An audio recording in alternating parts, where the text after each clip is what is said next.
So our involvement in extrovert tourism happened completely accidentally. I think it's all as a result of COVID, which brought myself and Marlene from Cape Town to the Doorns. Marlene's parents, they've got a farm here. This is the farm that we're on currently, Arbeid Adelt. And there's a guest house here already. And people are quite familiar with the guest house. And we had the setting. And when we moved back to the farm, we needed something else to really do. From Marlene's standpoint, she had an event company, but as you know, COVID and events don't mix well. We decided, let's open up a cafe.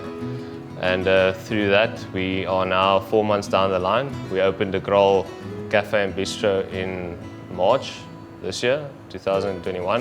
It was never a plan that we will do a cafe in the Doorns. It was definitely not the plan, and I think a lot of people can attest to it. It was never the plan where we are now. Whether you like it or not, as soon as you open up something which attracts people and shows off your environment with a cafe or guest house or anything else, you are part of the tourism industry.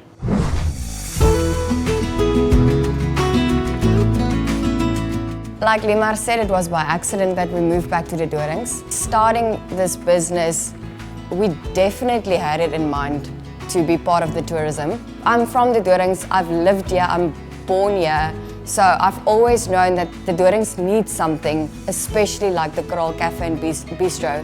Something for the ladies to come and enjoy, a beautiful setting with beautiful decor and obviously fantastic coffee.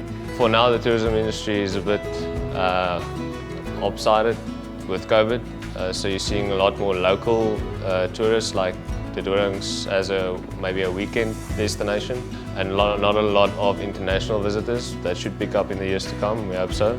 But our contribution is mainly geared to our local X-River Valley people. All walks of life, everyone who's here, they are our primary supporters, and we'd like to support them as well. It's not a matter of what legacy we want to leave, because the legacy is already there. From my great-grandmother that lived on the farm, leaving the farm for my father, and my mom taking over the farm as a guest house, she's leaving everything to me. And because we're starting this business, I believe that I will leave my cafe as well as the accommodation for my kids. We are definitely lucky to have this setting, and luckily now also we get to share it with the public to some extent. The room that we are sitting in, this building, is more than 100 years old. And there's a lot of these old historic buildings embedded in the X-River Valley. And that's a tourism attraction in itself. Behind me you can see these barrels, and these barrels are more than 80 years old, and they used to be used to make wine here.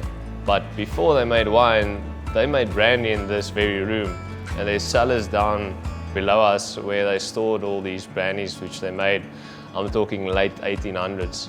And that's a heritage aspect that we, in our vision with the Graal on our De Brandy route, that's the setting's name that we came up with, but it's ultimately about bringing that brandy route heritage back and exposing that to our locals in the Doorns, but also making it a stop on your way to Cape Town or back on your way to the inland.